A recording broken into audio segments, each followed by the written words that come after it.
Hey guys, okay, so tonight is Thursday and we are making Thursday's meal from the Cooking Light Sunday Strategist meal plan, and it is a spicy tilapia and fennel stew. Um, so of course I'm changing some things up, just because of what I have on hand or what I could find in the store. So instead of tilapia, I will be using cod. But anyway, I'm showing you the fennel that I got to cut up here. I just think that fennel looks really cool.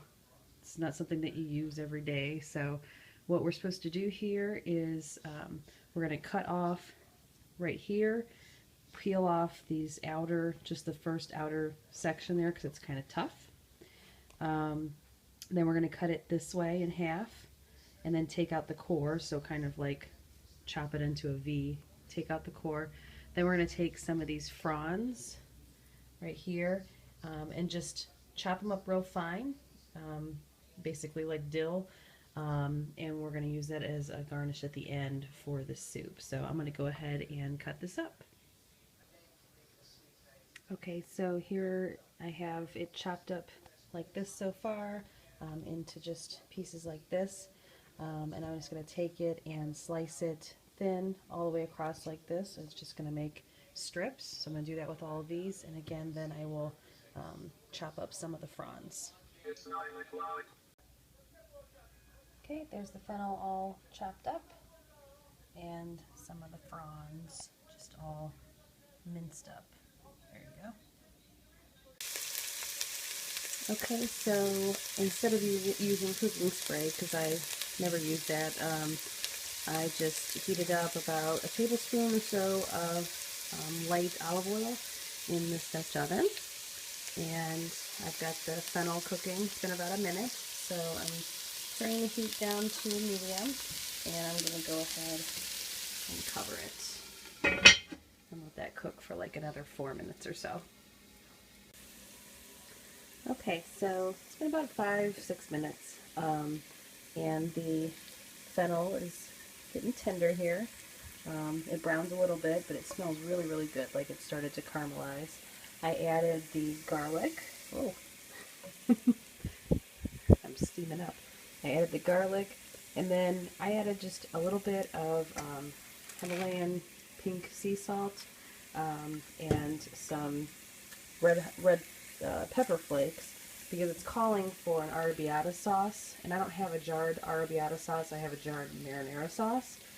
Well, you basically add red pepper flake, and for all intents and purposes, that's arrabbiata. So it just really wants a spicy red sauce, so I'm just going to stir this together and let this cook for a minute or so.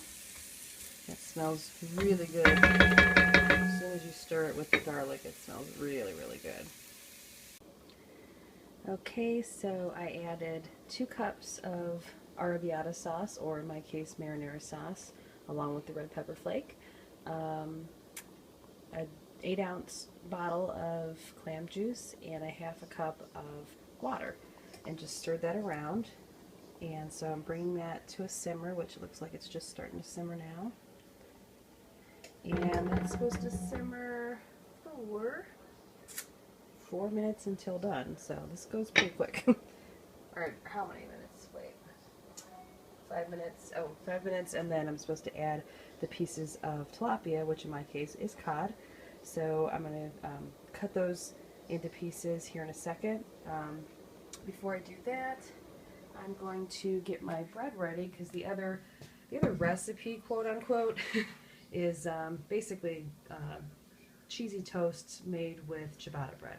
This is ciabatta bread, nice and crusty, very light, and very, very airy. So instead of taking a little mayonnaise and mixing it with cheese and all that stuff, basically I'm just going to drizzle this with extra virgin olive oil here.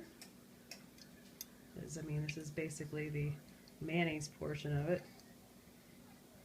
And I'm going to pop these in a 350-degree oven until they start to toast up, and then I will hit them with some freshly grated, probably Parmesan. I'm going to look to see what I want to use.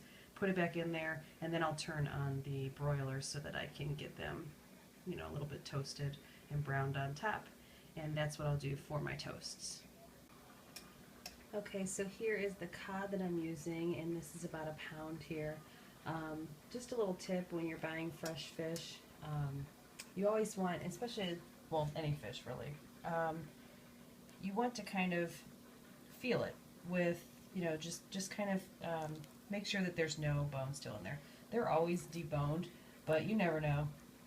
So just kind of anywhere that you see where bones might be, just kind of feel around real quick, because you want them to be mostly out of there. And I don't feel anything. You can see that's where the skin was taken off there. I'm not feeling anything. So what I'm going to do is just cut this into chunks, maybe like that, just you know, a chunk big enough that you wouldn't mind getting in your soup, basically. It's about as difficult as that. So I'm going to go ahead and chop this up now. Okay, it's been simmering for about 5 minutes, so I added the pieces of cod fish to the Dutch oven. I'm just stirring that up, and then I'm just supposed to put the cover back on and simmer for another 4 minutes or so and check to make sure that the fish seems done.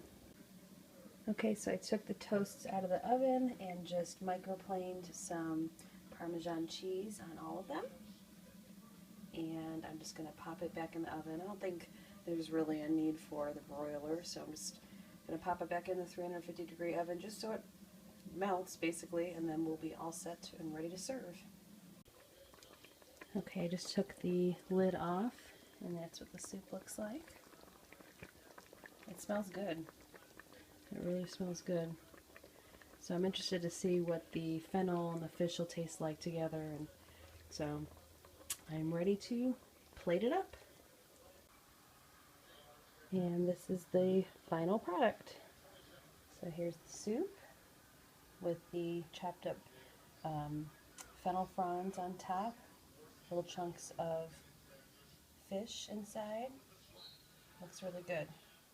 And just a couple of cheesy, toasty pieces of ciabatta bread. This might have been one of the easiest things I've ever made, that, you know, something fairly from scratch. I mean, for the most part it was from scratch except for the jarred sauce, but this was easy. This was really easy. So if you're looking for something like this, don't be afraid to make it, because it does not take long at all. So that's it for today, and I'll be finishing up my week of cooking light tomorrow, so don't forget to come back and take a look at what I make tomorrow. See you later.